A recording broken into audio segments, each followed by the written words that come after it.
Salut les amis, c'est Rémi. On arrive sur cette 5e vidéo de toute la série pour vous emmener à devenir un infopreneur libre et gagnant et à monter votre activité de A à Z d'infopreneur. Aujourd'hui, on voit comment on va choisir et on va créer vos plateformes d'infopreneurs. Donc on va voir dans la précédente vidéo, on a choisi votre thématique. Donc si vous avez bien suivi les 7 étapes de la matrice, vous avez une thématique d'infopreneur qui est rentable et vous avez eu en cadeau aussi un mind map avec 42 thématiques rentables. Aujourd'hui, donc, on va choisir, maintenant que vous avez choisi votre thématique, il vous faut maintenant une sorte de base sur Internet pour commencer à créer votre contenu, vos produits d'information, etc. Actuellement, vous avez peut-être rien du tout sur Internet. C'est exactement ce qu'on va faire maintenant. On va choisir vos plateformes parce qu'il y a plein de plateformes différentes. Il y a YouTube, il y a Facebook, il y a Snapchat, etc. On va les choisir ensemble et on va aussi créer votre site web en partant de zéro. On va installer WordPress sur votre site web. On va choisir un nom de domaine. Voilà exactement ce qu'on va faire. Donc, dans un premier temps, on va choisir vos plateformes. Je vais vous montrer comment choisir quelles sont les meilleures plateformes à choisir pour votre activité d'infopreneur. Ensuite, on va créer ensemble votre site web de A à Z. Vous inquiétez pas, on va faire ça de la manière la plus simple possible, même si vous n'avez pas de compétences techniques. Vous allez voir que ça va être extrêmement simple. Il suffit vraiment de suivre ce que je vais expliquer. Vous avez juste à recopier les choses et vous allez voir, tout va se passer de manière très très simple. Même si vous avez jamais créé de site web auparavant, vous n'avez pas besoin de codage, rien du tout. Donc on va créer ensemble votre site web. On va donc créer d'abord votre nom de domaine. Il va y avoir votre hébergement. On va installer ensemble, vous allez voir, ça se fait tac, en un claquement de doigts. On va installer WordPress sur votre site. On va installer le thème qui va bien et on va paramétrer tout ça pour que votre site soit prêt à l'emploi, prêt à créer du contenu, des articles ou des pages de vente. Et donc, à la fin de cette vidéo, toutes vos plateformes d'infopreneurs seront prêtes à l'emploi, c'est-à-dire qu'il ne vous restera plus qu'ensuite à commencer à créer du contenu. C'est exactement ce qu'on verra dans les prochaines vidéos.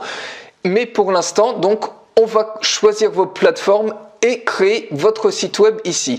Alors, ce que je vous recommande, donc on va commencer maintenant par choisir vos plateformes. Ce que je vous recommande en termes de plateforme, c'est d'avoir déjà un site web.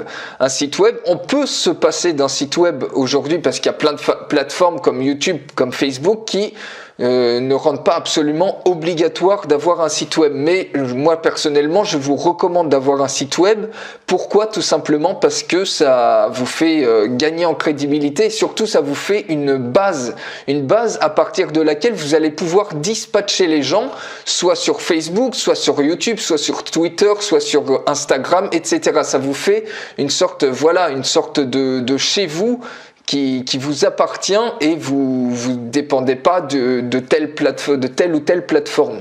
Donc c'est vraiment votre base, c'est pour ça que je vous recommande d'en avoir une et à partir de cette base, vous pourrez créer par exemple des pages de vente, des pages de capture, vous pourrez avoir un espace membre sécurisé dans lequel il y aura vos produits d'information qui pourront être téléchargés. Donc c'est pour ça. Alors après, vous pouvez bien évidemment utiliser plein d'autres services annexes pour recréer tout cet environnement-là, mais c'est quand même pratique d'avoir un site web à vous sur votre thématique. Alors, donc ça, on va le voir juste après comment le créer. Et donc, ce que je vous recommande, donc en plus de ce site web que vous allez avoir, je vous recommande d'avoir au moins une plateforme pour faire des formats longs. Quand je dis des formats longs, ça peut être par exemple, ça peut être très bien votre site web, cette plateforme-là, si vous pour faire des articles en texte par exemple, ou ça peut être des formats longs, par exemple YouTube pour faire des vidéos. Ça c'est important, c'est très important, c'est peut-être ce qu'il y a de plus important d'avoir une plateforme comme ça pour les formats longs, pour pouvoir par exemple faire une vidéo de vente. Parce que c'est pas avec des formats courts que vous allez réussir vraiment à vendre vos produits. Et aussi une plateforme pour des formats courts, donc ça c'est plus optionnel mais c'est fortement recommandé pour attirer encore plus de monde et vous créer comme ça une communauté. Donc Un site web, moi ce que je vous recommande, le package un petit peu de base, c'est un site web, une plateforme de format long et une plateforme de format court. Donc personnellement, vous savez peut-être, j'ai donc un site web, la plateforme format long c'est YouTube, j'ai choisi YouTube, et la plateforme format court, donc j'ai choisi Facebook. J'ai juste ces deux plateformes, donc YouTube, Facebook et mon site web, et c'est comme ça que je fonctionne. Après, donc ça va vraiment dépendre de vos goûts. Donc d'abord, la première question à vous poser pour choisir votre plateforme, c'est quel format vous préférez. Est-ce que vous êtes plus à l'aise à écrire du texte, auquel cas vous pouvez utiliser votre site web comme un blog où vous allez écrire du contenu de qualité. Ça, on verra plus tard comment créer du contenu de qualité. Donc, vous pouvez utiliser votre site web en tant que blog et écrire comme ça des articles ou écrire des pages de vente.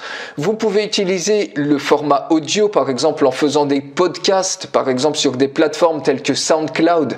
Mais auquel cas, si vous faites des podcasts, il va vous falloir une autre plateforme, par exemple Facebook ou Twitter ou même YouTube, pour rediriger les gens vers ces podcasts parce qu'ils vont pas aller spontanément sur SoundCloud. Il va falloir vous faire connaître avec d'autres plateformes, ou le format vidéo, donc par exemple avec YouTube. Donc moi je vous conseille, si vraiment vous pouvez, faire de la vidéo parce que les gens vous voient et vous créez vraiment une relation, beaucoup plus de confiance, et les gens voient vraiment qui vous êtes. Donc si vous pouvez, mettez-vous à la vidéo. C'est ce que je vous conseille. Et la deuxième question, mais on peut le faire sans la vidéo bien évidemment. On peut le faire avec le texte et l'audio. L'audio, on entend votre voix, donc c'est déjà pas mal aussi. Et la vidéo, vous n'avez pas besoin de montrer votre tête. Vous pouvez très bien faire des screencasts où vous diffusez des slides PowerPoint. Vous n'avez pas forcément besoin de montrer votre tête à tout prix si vous voulez pas montrer votre tête dans un premier temps. Et la deuxième question à se poser, c'est où se trouvent les gens qui vont vous suivre. Parce que ce qu'il faut savoir, les amis, c'est que c'est complètement inutile d'être partout, d'être sur plein de plateformes, d'être à la fois sur... d'ailleurs, on va les voir, je vais vous les montrer rapidement. Donc, vous voyez ici, vous avez la plateforme YouTube, vous avez la plateforme Facebook, vous avez ici Twitter, vous avez encore ici Instagram. Là, vous pouvez aussi choisir Snapchat, vous avez Periscope, vous avez Tumblr, et ici vous avez SoundCloud, donc pour faire des podcasts. Et donc avec SoundCloud, comme je vous dis, il faut quand même avoir une autre plateforme pour réussir à faire connaître cette plateforme et à rediriger les gens vers vos podcasts. Alors, vous voyez, vous avez, c'est une liste non exhaustive, il y en a plein d'autres des plateformes, et c'est extrêmement flexible, ça dépend vraiment de votre thématique, de vos préférences à vous en termes si vous préférez le texte, l'audio, la vidéo, et pareil, il faut une plateforme format long, une plateforme format court, mais ne pas vous disperser, c'est-à-dire deuxième question à vous poser, c'est où se trouvent les gens qui vont vous suivre. C'est essayer de savoir sur quelles sont les plateformes où vont se trouver la plupart des gens qui vous suivent. Par exemple, si vous vous adressez à une communauté des 15-24 ans, le top 3 des plateformes où se trouvent les 15-24 ans, c'est quoi? C'est Snapchat, c'est Tumblr, et c'est Periscope. Voilà, c'est le top 3 des 15-24 ans, donc Tumblr, Snapchat et Periscope. Donc le premier c'est Snapchat, ensuite vous avez Periscope et après vous avez en troisième position Tumblr. Donc si vous vous adressez à une communauté relativement jeune, voilà, vous pouvez peut-être envisager d'avoir Snapchat comme plateforme par exemple pour faire du format court. Et après, je vais vous montrer donc cet autre slide. Vous voyez, en termes de nombre d'utilisateurs, ça c'est extrêmement important. Il faut savoir qu'en France, Facebook, ça draine 31 millions d'utilisateurs, de personnes qui vont dessus. YouTube, ensuite, c'est le deuxième avec 26,2 millions. Vous voyez que dans le monde, dans le monde et en France, Facebook et YouTube, c'est de loin l'endroit où il y a le plus de monde. Donc c'est pour ça aussi que moi je me suis focalisé sur ce qui peut donner potentiellement le plus de résultats, donc Facebook et YouTube. Ensuite vous avez Twitter, puis ensuite en nombre d'utilisateurs, vous voyez vous avez Instagram, puis Snapchat, et ensuite LinkedIn, WhatsApp et Pinterest. Donc ce que je vous engage à faire maintenant, c'est de choisir au moins une plateforme en format long, une plateforme au format court en fonction de ce que vous préférez, donc du texte, de l'audio ou de la vidéo, et de créer les comptes. Donc je vous fais pas le défi de vous montrer comment on crée un compte sur YouTube, sur Facebook, comment on crée une page Facebook ou une chaîne YouTube, ou un compte Snapchat ou un compte Twitter. C'est extrêmement simple, il suffit d'aller sur la plateforme en question et vous êtes guidé, vous allez voir, c'est un jeu d'enfant, vous avez vraiment pas besoin de compétences techniques pour ça. Donc on fait ça maintenant les amis, vous choisissez vos plateformes, donc c'est inutile de vous disperser parce que si vous ouvrez 5-6 plateformes, vous n'allez jamais réussir à créer du contenu partout sur toutes les plateformes. Choisissez-en une ou deux sur lesquelles vous allez mettre tout, vous allez vraiment focuser vos actions, mais surtout ne vous dispersez pas, choisissez là où les deux plateformes où votre audience est la plus présente.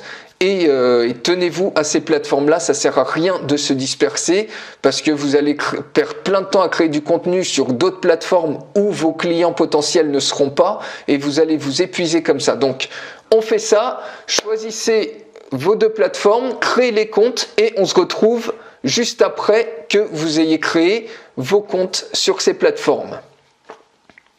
C'est bon les amis, vous avez créé donc vos comptes à ce stade, donc vous avez choisi au moins une plateforme pour les contenus longs, une plateforme pour les contenus courts, et donc maintenant vous avez créé vos deux plateformes, deux ou peut-être 3 plateformes, c'est vraiment en fonction de votre thématique et de vos préférences.